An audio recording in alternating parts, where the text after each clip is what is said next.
August 11th, 2024, Bard Finnemore here. You're looking at a puma.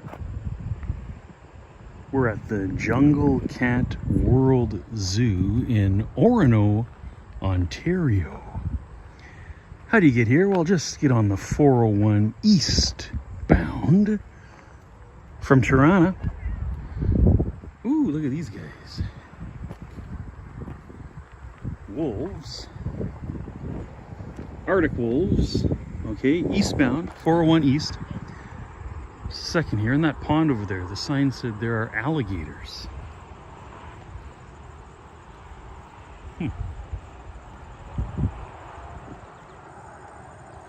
Again, this is Jungle Cat World Zoo, Orono, Ontario. 401 eastbound, okay, heading towards Kingston, Brockville. You're going to go past Oshawa. Look for exit 236. That's exit 236 towards Lindsay and the Kawartha lock system. And on the right, you'll find Jungle Cat World Zoo right here. This is where we are.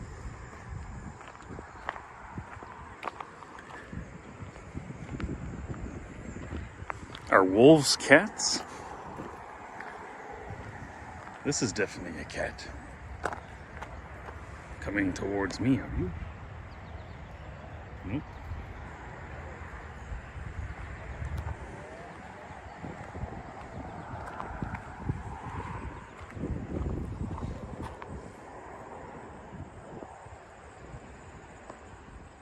Who's this strutting down the laneway? It is August 11th, 2024, if I haven't said yet. August 11th. The peacock.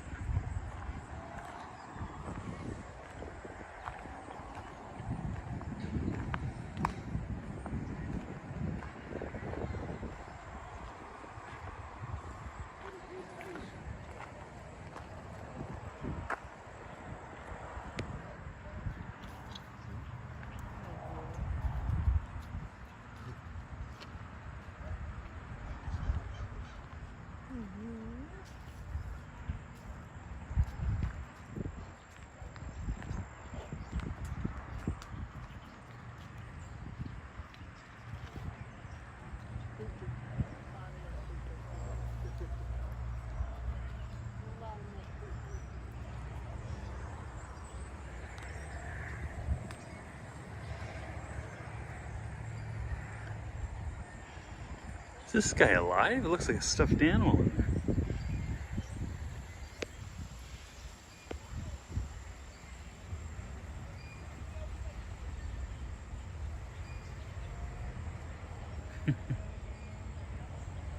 Hello.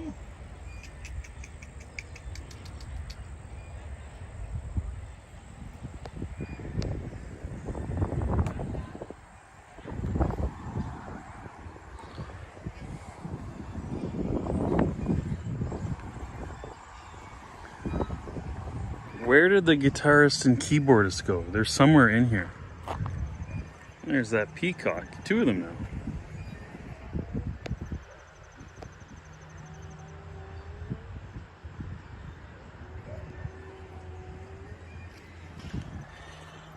They're not going to strut their feathers. Well, again, today is August 11th, 2024. Bard Finnemore. We are in Orono, Ontario, Canada. Jungle Cat World Zoo. Just come down 401 East, outside Toronto, heading towards Kingston and Brockville. Go past Oshawa. Look for exit 236. Then you go north towards Lindsay, Kawartha, Lakes Lift, and you'll find it.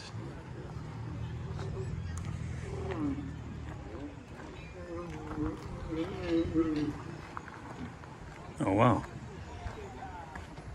That's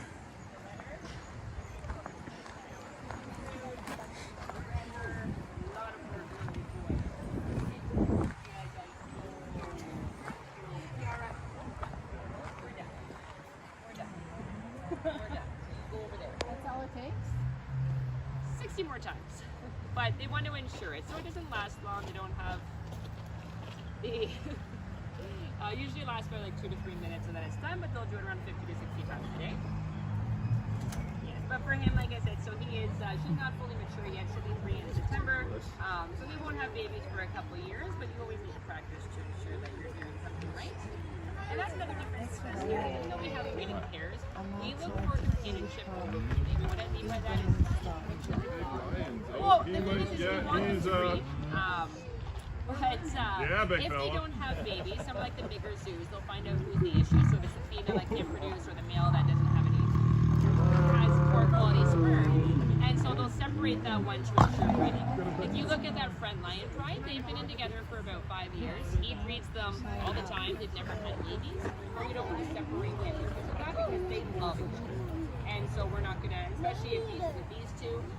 If he breeds her and she doesn't produce young, we're still gonna live together because we care about companionship, right? If they have babies, great. If they don't, that's okay too, as long as they do. If they hated each other. Well, that sure was interesting, wasn't it?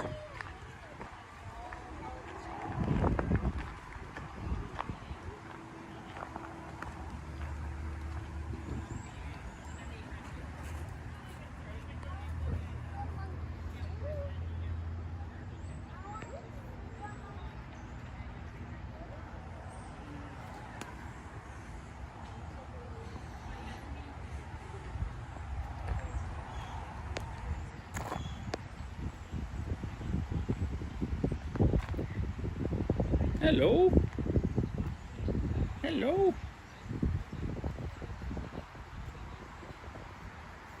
Hello?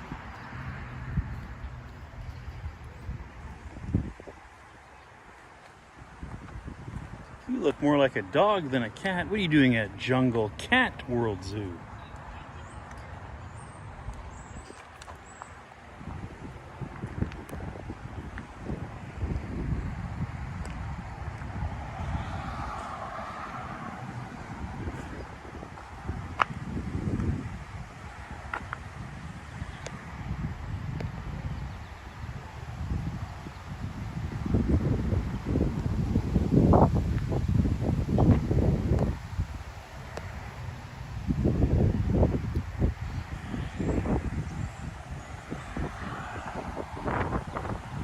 Parking lots over there. It's just one big circular loop, but you do get to get up in close and personal and intimate with these lovely animals here.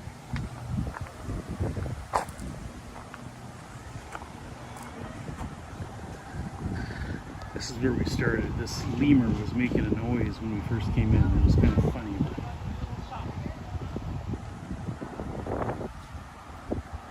All right, we're over 8 minutes. August 11th, 2024. Bard Fenimore here. We are out on the St. Lawrence River. This is the 1,000 Islands River Cruise. We departed Brockville, Ontario. Over there is the Millionaire's Row.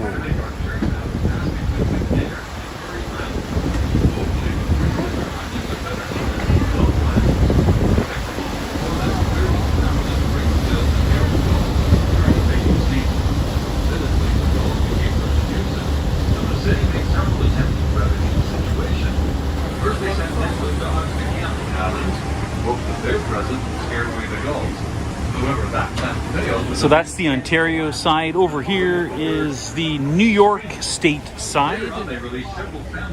Looking ahead is New York State, Upper New York. Thereby control their population. However, the plan failed too, and the raccoons made a hasty retreat, pursued by thousands of feathery inhabitants. We're at the very northern part of the tour. You can depart from Kingston, Ontario, that other place that starts with the G, Gananoque. And of course, here we are in Brockville. There are no more islands going out towards the Atlantic Ocean, past Quebec. Montreal is way up there, and this is the top part of the tour, of the 1,000 islands. Not sure how many islands we've seen. Definitely has not been 1,000. You'll see islands everywhere this way, because you're heading towards Gananoque and Kingston. Like I said, this is the top part of the tour, And in the other direction, there are no more islands. How do you get to Brockville? Well, 401 east from Toronto, you're going to pass by Oshawa, What has Kingston, impacted on the seagull population in Gananoque, recent years and then is the introduction you'll get to of these Brockville. black birds that we can see precariously perched on the dying limbs of the trees on McNair Island to our right. These are cormorants, a scavenger bird and relative newcomer to the islands, having first appeared here only the last 40 years or so. Since that time, their population has exploded at a rate of 30% per year. This has raised the ire of many inland fishermen who are concerned about the effects of the birds on depleting fish stocks in the Great Lakes. Ce qui a eu un impact sur la population des goélands lors des dernières années est l'introduction de ces oiseaux noirs que nous pouvons voir perchés en équilibre précaire sur les branchements des arbres de McNair Island à notre droite. Ce sont des cormorans, des charognards relativement... Somewhere out here, the world record muskie has been caught. Almost 70 pounds, 69 pounds, and I forget how many ounces. Somewhere out here in the St. Lawrence. Inquiète des effets de l'appauvrissement des stocks de poissons dans les grands lacs. Contrairement à la plupart des autres espèces d'oiseaux aquatiques, les plumes du cormoran absorbent l'eau, leur permettant ainsi de plonger dans les profondeurs de 45 mètres, plus de poissons, mangeant parfois jusqu'à 3 fois l'équivalent de leur propre plongée. Bien qu'ils soient gardés dans cette région, ces mêmes oiseaux sont amenés en Chine où ils sont entraînés à plonger et récupérer des poissons pour les pêcheurs commerciaux.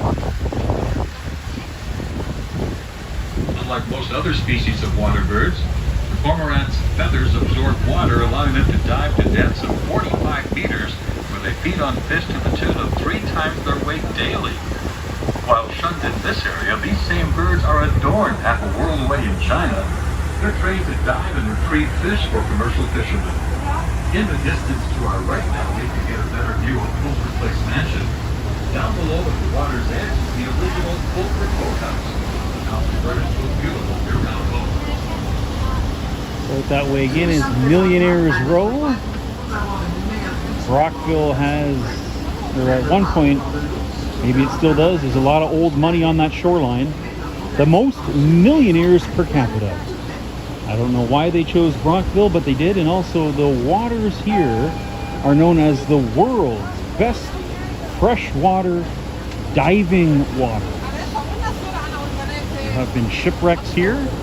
Lots of interesting stories if you dive into the unique history of the St. Lawrence River waterway.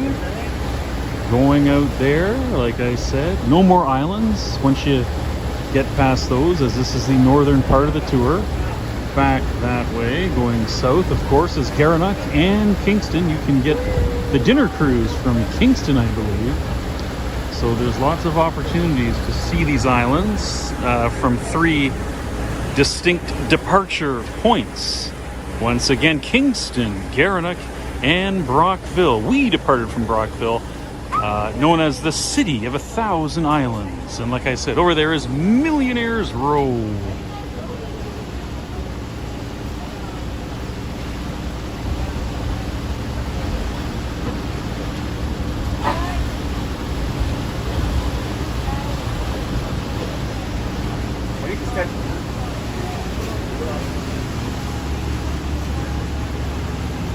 From this vantage point now, we get a pretty good view of the skyline of Brockville.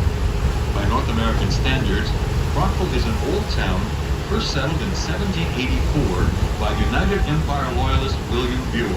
He built a cabin on the waterfront. The town was the first incorporated village in Upper Canada back in 1832. So there's a lot of old buildings in town dating back to the mid-1800s. In fact, if you take away the few modern condominium buildings that dot the waterfront, you more or less have the same skyline as it appeared here more than 150 years ago. Most prominent feature of which being the tall spires of 5 churches rising above the city. Brockville, long known as the City of Churches. D'ici, nous avons un point de vue idéal sur la ligne d'horizon de Brockville. Selon les standards américains, Brockville est une vieille ville car elle fut colonisée en 1784 par le royaliste William Buell qui construit un chalet au bord de l'eau. Elle fut la première ville incorporée au Haut-Canada en 1832 et pour cette raison, Beaucoup d'anciens bâtiments datent du milieu des années 1800. En fait, si vous enlevez les quelques immeubles, All right, Russ, 7 minutes. vous aurez